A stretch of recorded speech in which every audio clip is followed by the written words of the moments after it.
सत्यनारायण भगवान की जय। एक समय की बात है, नैमिषारण्य तीर्थ में 88,000 ऋषियों ने श्री सूत जी से पूछा, हे प्रभु, इस कलयुग में वेद विद्या रहित मनुष्य को प्रभु भक्ति किस प्रकार मिल सकती है तथा उनका उद्धार कैसे होगा। हे मुनिश्रेष्ठ, आप कोई ऐसा तप बताइए जिससे थोड़े समय में ही पुण्य मिले और मन वांछित फल की प्राप्ति हो। इस प्रकार की कथा सुनने की हम इच्छा रखते हैं। इस पर श्री सूत जी बोले, हे वैष्णवों में पूज्य, आप सभी ने प्राणियों के हित की बात पूछी है, इसलिए मैं एक ऐसे श्रेष्ठ व्रत को आप लोगों को बताऊंगा जिसे नारद जी ने लक्ष्मी नारायण जी से पूछा था और लक्ष्मीपति ने मुनि श्रेष्ठ नारद जी से कहा था। आप सब इसे ध्यान से सुनिए। एक समय की बात है, योगी राज नारद जी दूसरों के हित की इच्छा के लिए अनेक लोकों में घूमते हुए मृत्यु लोक में आ पहुँचे। यहाँ उन्होंने अनेक योनियों में जन्मे प्राह सब मनुष्य को अपने कर्मों द्वारा अनेकों दुखों से पीड़ित देखा। उनका दुख देख नारद जी सोचने लगे कि कैसा यत्न किया जाए जिसे करने से निश्चित रूप से मानव के दुखों का अंत हो जाए। इसी विचार पर मनन करते हुए वह विष्णु लोक में गए। वहां वह देवों के ईश भगवान नारायण की स्तुति करने लगे, जिनके हाथों में शंख गदा और पद्म थे, गले में वरमाला पहने हुए थे। स्तुति करते हुए नारद जी बोले, हे भगवान, आप अत्यंत शक्ति से संपन्न हैं। मन तथा वाणी भी आपको नहीं पा सकती है। यदि आपका आदि अंत तथा मध्य नहीं है, निर्गुण स्वरूप सृष्टि के कारण भक्तों के दुख को दूर करने वाले आपको मेरा नमस्कार है। नारद जी की स्तुति सुन विष्णु भगवान बोले, हे मुनि श्रेष्ठ, आपके मन में क्या बात है? आप किस काम के लिए पधारे हैं, उसे निसंकोच कहो। इस पर नारद मुनि बोले कि मृत्यु लोक में अनेक योनियों में जन्मे मनुष्य अपने कर्मों के द्वारा अनेकों दुखों से दुखी हो रहे हैं। हे नाथ, आप मुझ पर दया रखते हैं तो बताइए कि वो मनुष्य थोड़े प्रयास से ही अपने दुखों से कैसे छुटकारा पा सकते हैं। इस पर श्री हरि बोले, हे नारद, मनुष्यों की भलाई के लिए तुमने बहुत अच्छी बात पूछी है। जिसके कारण से मनुष्य मोह से छूट जाता है, वह बात मैं कहता हूँ, उसे सुनो। स्वर्ग लोक व मृत्यु लोक दोनों में एक दुर्लभ उत्तम व्रत है जो पुण्य देने वाला है। आज प्रेमवश होकर मैं उसे तुमसे कहता हूँ। श्री सत्यनारायण भगवान का यह व्रत अच्छी तरह विधि पूर्वक करके मनुष्य तुरंत ही यहाँ सुख भोग कर मरने पर मोक्ष पाता है। श्री हरि के वचन सुन नारद जी बोले, उस व्रत का फल क्या है और उसका विधान क्या है? यह व्रत किसने किया था? इस व्रत को किस दिन करना चाहिए? सभी कुछ विस्तार से बताइए। नारद जी की बात सुनकर श्री हरि बोले, दुख व शोक को दूर करने वाला यह व्रत सभी स्थानों पर विजय दिलाने वाला है। मानव को भक्ति व श्रद्धा के साथ शाम को श्री सत्यनारायण की पूजा धर्मपरायण होकर ब्राह्मणों व बंधुओं के साथ करनी चाहिए। भक्ति भाव से ही केले का फल, घी, दूध और गेहूं का आटा सवाया ले। गेहूं के स्थान पर साड़ी का आटा, शक्कर तथा गुड़ लेकर व सभी भक्षण योग्य पदार्थ को मिलाकर भगवान का भोग लगाएं। ब्राह्मणों सहित बंधु बांधवों को भी भोजन कराएं। उसके बाद स्वयं भोजन करें। भजन कीर्तन के साथ भगवान की भक्ति में लीन हो जाएं। इस तरह से सत्यनारायण भगवान का यह व्रत करने पर मनुष्य की सारी इच्छाएं निश्चित रूप से पूरी होती हैं। इस काल में और कलयुग में मृत्यु लोक में मोक्ष का यही एक सरल उपाय है। इसी के साथ सत्यनारायण भगवान की कथा का पहला अध्याय समाप्त होता है। अब हम दूसरा अध्याय सुनेंगे। सूत जी बोले, हे ऋषियों, जिसने पहले समय में इस व्रत को किया था उसका इतिहास कहता हूँ। ध्यान से सुनो। सुंदर काशीपुरी नगरी में एक अत्यंत निर्धन ब्राह्मण रहता था। भूख प्यास से परेशान वह धरती पर घूमता रहता था। ब्राह्मणों से प्रेम करने वाले भगवान ने एक दिन ब्राह्मण का वेश धारण कर उसके पास जाकर पूछा, हे प्रिय, नित्य दुखी होकर तुम पृथ्वी पर क्यों घूमते हो? दीन ब्राह्मण बोला, मैं निर्धन ब्राह्मण हूँ, भिक्षा के लिए धरती पर घूमता हूँ। हे भगवान, यदि आप इसका कोई उपाय जानते हैं तो बताइए। वृद्ध ब्राह्मण कहता है कि सत्यनारायण भगवान मन वांछित फल देने वाले हैं, इसीलिए तुम उनका पूजन करो। इसे करने से मनुष्य सभी दुखों से मुक्त हो जाता है। वृद्ध ब्राह्मण बनकर आए सत्यनारायण भगवान उस निर्धन ब्राह्मण को व्रत का सारा विधान बताकर अंतर्ध्यान हो गए। ब्राह्मण मन ही मन सोचने लगा कि जिस व्रत को वृद्ध ब्राह्मण करने को कह गया है उसे मैं जरूर करूँगा। यह निश्चय करने के बाद उसे रात में नींद नहीं आई। वह सवेरे उठकर सत्यनारायण भगवान के व्रत का निश्चय कर भिक्षा के लिए चला गया। उस दिन निर्धन ब्राह्मण को भिक्षा में बहुत धन मिला, जिससे उसने बंधु बांधवों के साथ मिलकर श्री सत्यनारायण भगवान का व्रत संपन्न किया। भगवान सत्यनारायण का व्रत संपन्न करने के बाद वह निर्धन ब्राह्मण सभी दुखों से छूट गया और अनेक प्रकार की संपत्तियों से युक्त हो गया। उसी समय से यह ब्राह्मण हर माह इस व्रत को करने लगा। इस तरह से सत्यनारायण भगवान के व्रत को जो मनुष्य करेगा वह सभी प्रकार के पापों से छूटकर मोक्ष को प्राप्त होगा। जो मनुष्य इस व्रत को करेगा वह सभी दुखों से मुक्त हो जाएगा। सूत जी बोले कि इस तरह से नारद जी से नारायण जी का कहा हुआ श्री सत्यनारायण व्रत को मैंने तुमसे कहा। हे प्रिय, अब और क्या कहूँ?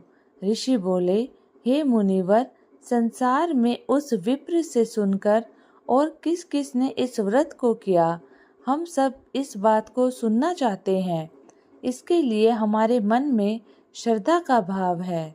सूत जी बोले, हे मुनियों, जिसने इस व्रत को किया है वह सब सुनो।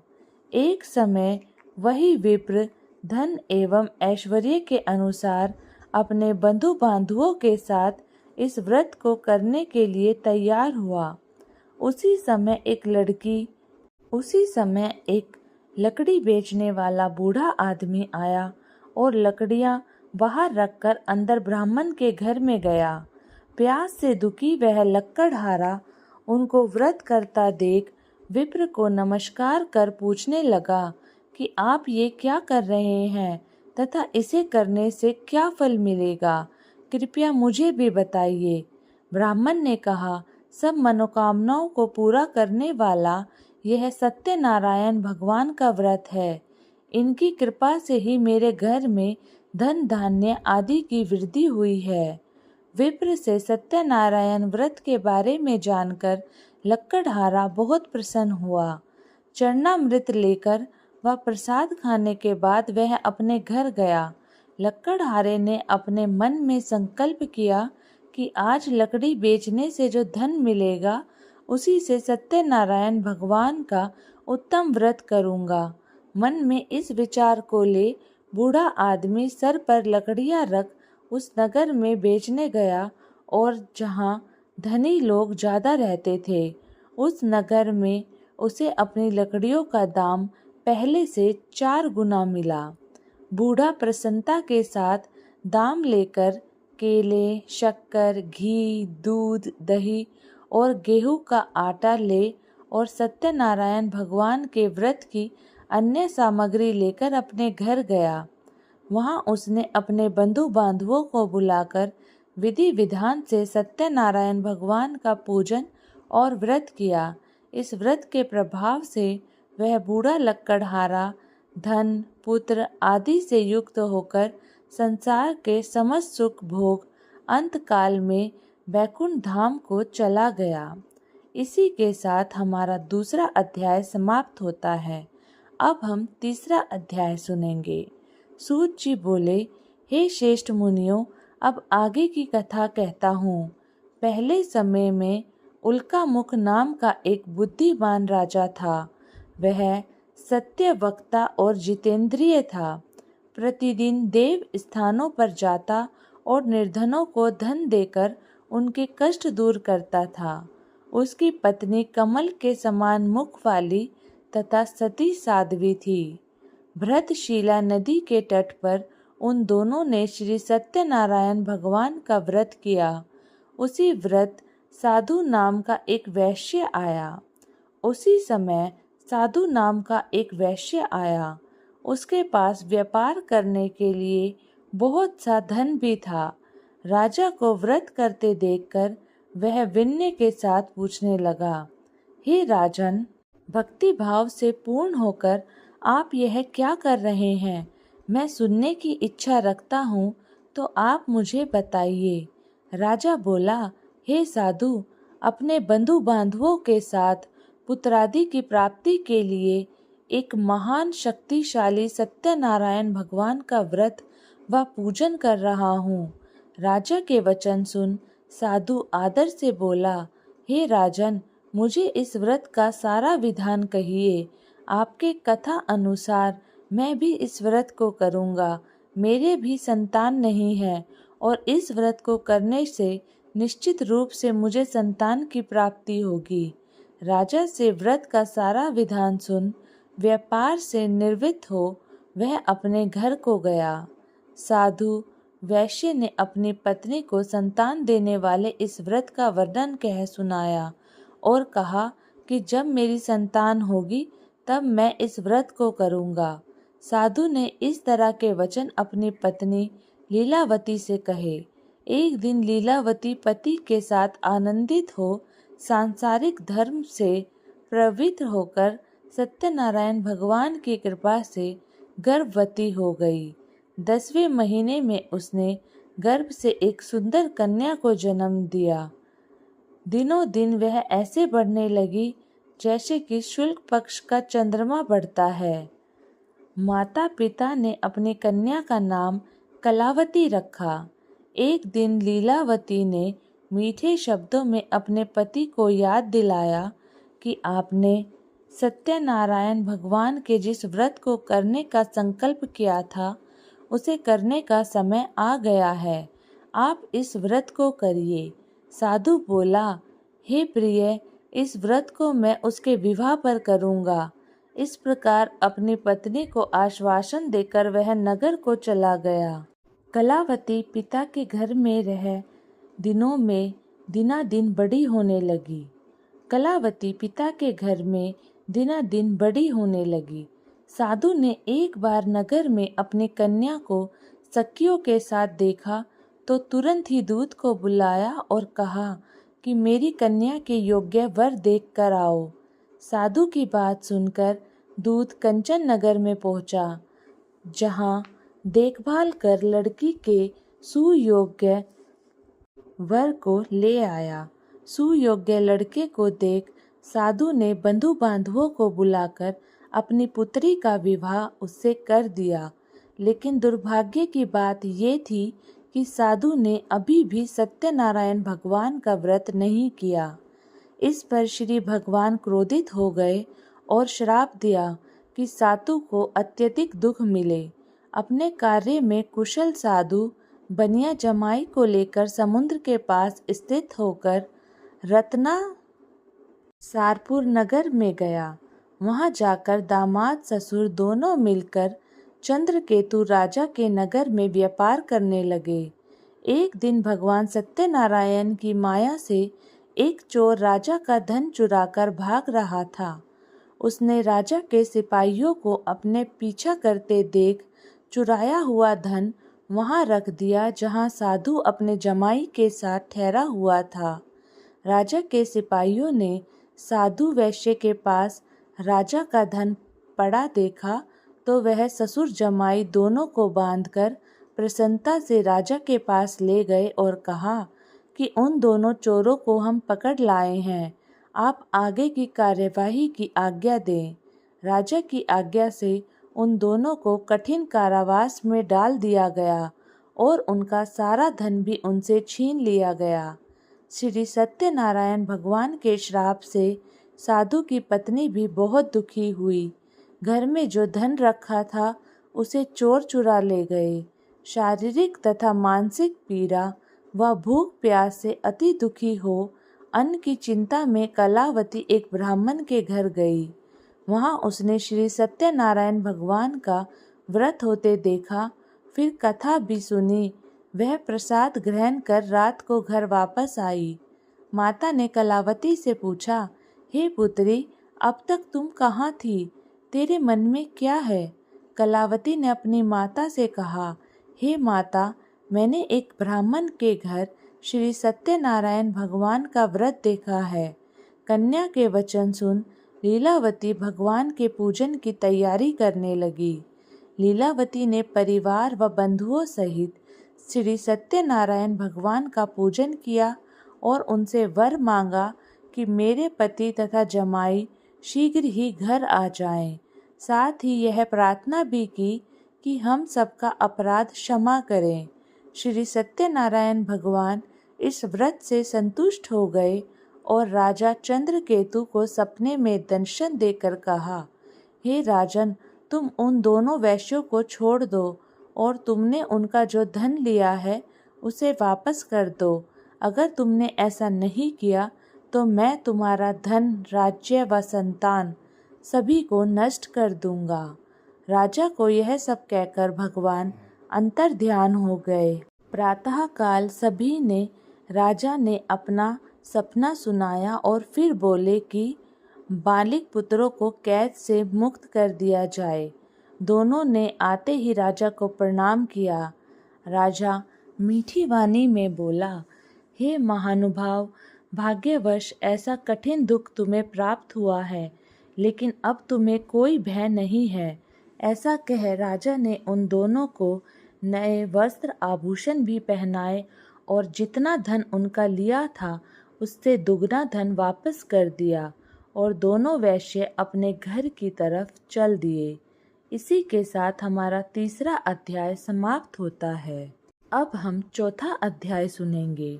सूत जी बोले, वैश्य ने मंगलाचार कर अपनी यात्रा आरंभ की और अपने नगर की ओर चल दिए। उनके थोड़ी दूर जाने पर एक दंडी वेशधारी श्री सत्यनारायण भगवान ने उनसे पूछा, हे साधु, तेरी नाव में क्या है? अभिमानी हंसता हुआ बोला, हे दंडी, आप क्यों पूछते हो? क्या धन लेने की इच्छा है? मेरी नाव में तो बेल व पत्ते भरे हुए हैं। वैश्य के कठोर वचन सुन भगवान बोले, तुम्हारा वचन सत्य हो। दंडी ऐसा वचन कह वहां से दूर चले गए। कुछ दूर जाकर समुद्र के किनारे बैठ गए। दंडी के जाने के बाद साधु वैश्य ने नित्य क्रिया के पश्चात नाव को ऊंची उठता देखकर अचंबा माना और नाव में बेल पत्ते आदि देखकर वह मूर्छित हो जमीन पर गिर गया। मूर्छा खुलने पर वह अत्यंत शोक में डूब गया। तब उसका दामाद बोला कि आप शोक न मनाएं, यह दंडी का श्राप है, इसीलिए हमें उनकी शरण में जाना चाहिए, तभी हमारी मनोकामना पूरी होगी। दामाद की बात सुनकर वह दंडी के पास पहुंचा और अत्यंत भक्ति भाव से नमस्कार करके बोला, मैंने आपसे जो असत्य वचन कहे थे उनसे लिए मैं आपसे उनकी माफ़ी मांगता हूँ। ऐसा कहकर वह रोने लगा। तब दंडी भगवान बोले, हे वानिक पुत्र, मेरी आज्ञा से बार बार तुम्हें दुख प्राप्त हुआ है। तू मेरी पूजा से विमुख हुआ। साधु बोला, हे भगवान, आपकी माया से ब्रह्मा आदि देवता भी आपके रूप को नहीं जानते, तब मैं तो अज्ञानी कैसे जान सकता था। आप प्रसन्न होइए, अब मैं सामर्थ्य के अनुसार आपकी पूजा करूँगा। मेरी रक्षा करो और पहले के समान नौका में धन भर दो। साधु वैश्य के भक्तिपूर्ण वचन सुनकर भगवान प्रसन्न हो गए और उसकी इच्छा अनुसार वरदान देकर अंतर्ध्यान हो गए। ससुर जमाई जब नाव पर आए तो नाव धन से भरी हुई थी। फिर वही अपने अन्य साथियों के साथ सत्यनारायण भगवान का पूजन कर अपने नगर को चल दिए। जब नगर के नज़दीक पहुँचे तो दूत को घर पर खबर करने के लिए भेज दिया। दूत साधु की पत्नी को प्रणाम कर कहता है, मालिक अपने दामाद सहित नगर के निकट आ गए हैं। दूत की बात सुन साधु की पत्नी लीलावती ने बड़े हर्ष के साथ सत्यनारायण भगवान का पूजा कर अपनी पुत्री कलावती से कहा कि मैं अपने पति के दर्शन को जाती हूँ, तू कार्य पूर्ण कर शीघ्र आ जा। माता के ऐसे वचन सुन कलावती जल्दी में प्रसाद छोड़ अपने पति के पास चली गई। प्रसाद की अवज्ञा के कारण श्री सत्यनारायण भगवान रुष्ट हो गए और नाव सहित अपने पति को पानी में डुबा दिया। नाव सहित उसके पति को पानी में डुबा दिया। कलावती अपने पति को वहां ना पाकर रोती हुई जमीन पर गिर गई। नौका को डूबा हुआ देख व कन्या को रोता देख साधु दुखी होकर बोला कि हे प्रभु, मुझसे तथा मेरे परिवार से जो भूल हुई उसे क्षमा करे। साधु के दीन वचन सुनकर श्री सत्यनारायण भगवान प्रसन्न हो गए और आकाशवाणी हुई, हे साधु, तेरी कन्या मेरे प्रसाद को छोड़कर आई है, इसीलिए उसका पति अदृश्य हो गया है। यदि वह घर जाकर प्रसाद खाकर लौटती है तो इसे इसका पति अवश्य मिलेगा। ऐसी आकाशवाणी सुन कलावती घर पहुंचकर प्रसाद ग्रहण करती है और फिर आकर अपने पति के दर्शन करती है। उसके बाद साधु अपने बंधु बांधवों सहित श्री सत्यनारायण भगवान का विधि विधान से पूजन करता है तथा इस लोक से सुख भोग कर अंत में स्वर्ग को जाता है। इसी के साथ चौथा अध्याय समाप्त होता है। अब हम पांचवा अध्याय सुनेंगे। सूत जी बोले, हे ऋषियों, मैं और भी एक कथा सुनाता हूँ, उसे भी ध्यान पूर्वक सुनो। प्रजा पालन में लीन तुंगध्वज नाम का एक राजा था। उसने भी भगवान का प्रसाद त्याग कर बहुत ही दुखी सान किया। एक बार वन में जाकर वन्य पशुओं को मारकर वह बड़ के पेड़ के नीचे आया। वहां उसने ग्वालों को भक्ति भाव से अपने बंधुओं सहित सत्यनारायण भगवान का पूजन करते देखा। अभिमानवश राजा ने उन्हें देखकर भी पूजा स्थान में नहीं गया और ना ही उसने भगवान को नमस्कार किया। ग्वालों ने राजा को प्रसाद दिया, लेकिन उसने वह प्रसाद नहीं खाया और प्रसाद को वहीं छोड़कर अपने नगर को चला गया। जब वह नगर में पहुंचा तो वहां सब कुछ तहस नहस हुआ पाया, तो वह शीघ्र ही समझ गया कि यह सब भगवान ने ही किया है। वह द्वारा ग्वालों के पास पहुंचा और विधि पूर्वक पूजा के प्रसाद को खाया, तो श्री सत्यनारायण भगवान की कृपा से सब कुछ पहले जैसा हो गया। दीर्घ काल तक सुख भोगने के बाद मरणों उपरांत उसे स्वर्ग लोक की प्राप्ति हुई। जो मनुष्य परम दुर्लभ इस व्रत को करेगा तो भगवान श्री सत्यनारायण की अनुकंपा से उसे धन धान्य की प्राप्ति होगी। निर्धन धनी हो जाता है और वह मुक्त हो जीवन जीता है। संतानहीन मनुष्य को संतान सुख मिलता है और सारे मनोरथ पूर्ण हो जाते हैं। सूत जी बोले, जिन्होंने पहले इस व्रत को किया है, अब उनके दूसरे जन्म की कथा कहता हूँ। वृद्ध सतानंद ब्राह्मण ने सुदामा का जन्म लेकर मोक्ष की प्राप्ति की। लक्कड़हारे ने अगले जन्म में निषाद बनकर मोक्ष प्राप्त किया। उल्कामुख नाम का राजा दशरथ होकर बैकुंठ को गया। साधु नाम के वैश्य ने मोर ध्वज बनकर अपने पुत्र को आरे से चीरकर मोक्ष पाया। महाराज तुंगध्वज ने स्वयंभू होकर भगवान में भक्ति युक्त हो कर्म कर मोक्ष पाया। इसी के साथ पांचवा अध्याय समाप्त होता है। तो बोलिए श्री सत्यनारायण भगवान की जय। श्रीमन नारायण नारायण हरि हरि, भजमन नारायण नारायण हरि हरि। श्री सत्यनारायण भगवान की जय।